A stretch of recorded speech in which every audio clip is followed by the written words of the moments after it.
right. Hello. Thank you so much for speaking with us. How are you feeling today? Hey, great, Hannah. Thanks for having me. Awesome. So I'm really curious to ask you, how long have you in particular been interested in the Cheve Cave?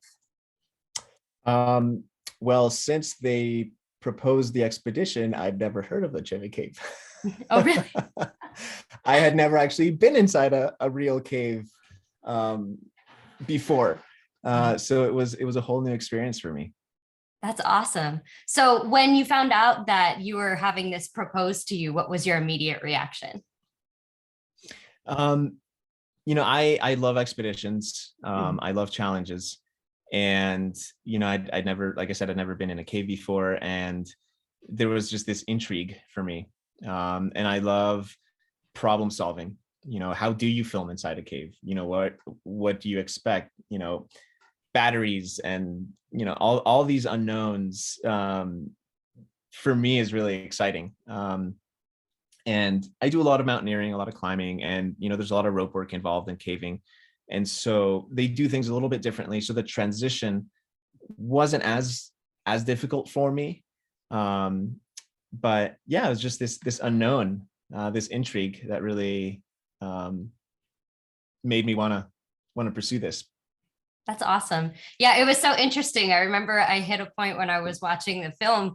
They're like, yes, we've been down here for about 6 weeks now. I immediately thought about the batteries. So I'm glad that you said something because I was like, oh my goodness, how do you plan? How many backup batteries and lights and everything can you even be able to bring and carry? That is remarkable.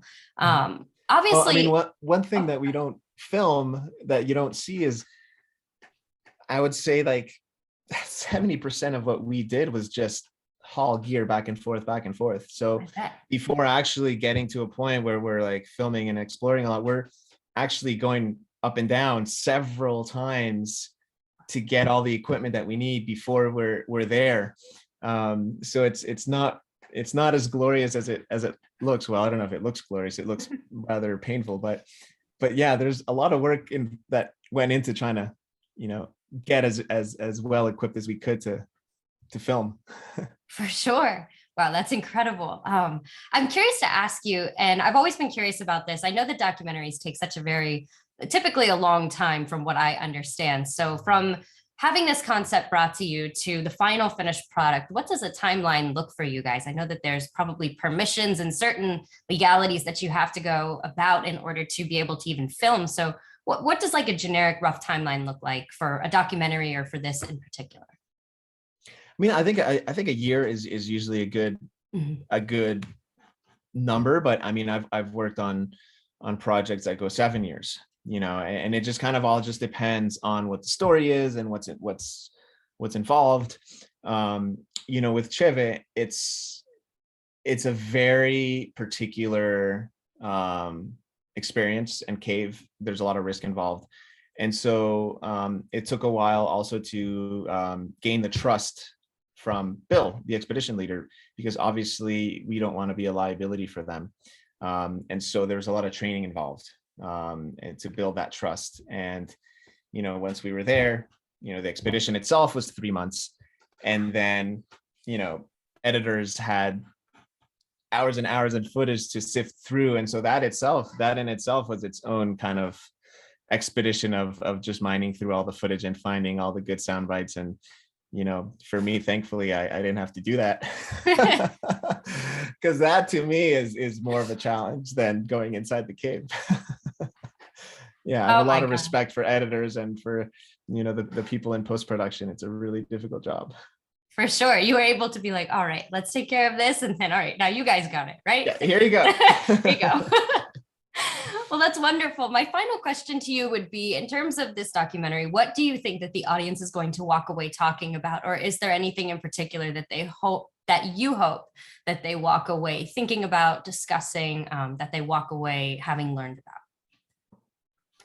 I mean, I think what I love about this expedition, I a lot of the times when I'm filming expeditions, I'm filming like professional athletes, people who dedicate their lives to, their craft. Um, these were people who had, a normal day job, Mhm. and but who just have this incredible passion. and this passion is kind of at an extreme. A lot of people aren't going to do what they do, but what I hope that people get out of this is, there's so much out there to explore. There's so much out there to see. And it could just be in your backyard. And I hope that people can just find a spark and say, hey, you know what, like, I've always wanted to do this, and get people to go out and have their own adventure. That's kind of what I've always loved or wanted from, the work that I do, is to kind of inspire people to, do their own exploration. That's awesome. Very well put. And may I say, I am inspired. If I had a yard, I would go start digging. I don't. I live in an apartment. I wish. But beautiful job. It was a wonderful, wonderful film. I enjoyed it very much. And congratulations. I'm very excited for the world to see it and receive it. And wishing all of the best to you and to your team. You guys are rock stars. I could never do that. Job well done. Very nice. Oh, you'd be surprised with what you can do, Hannah. Thank you. I appreciate it. All right. Well, thank you so much for speaking with us, and we will hopefully talk to you again soon. Thank you. Thanks again.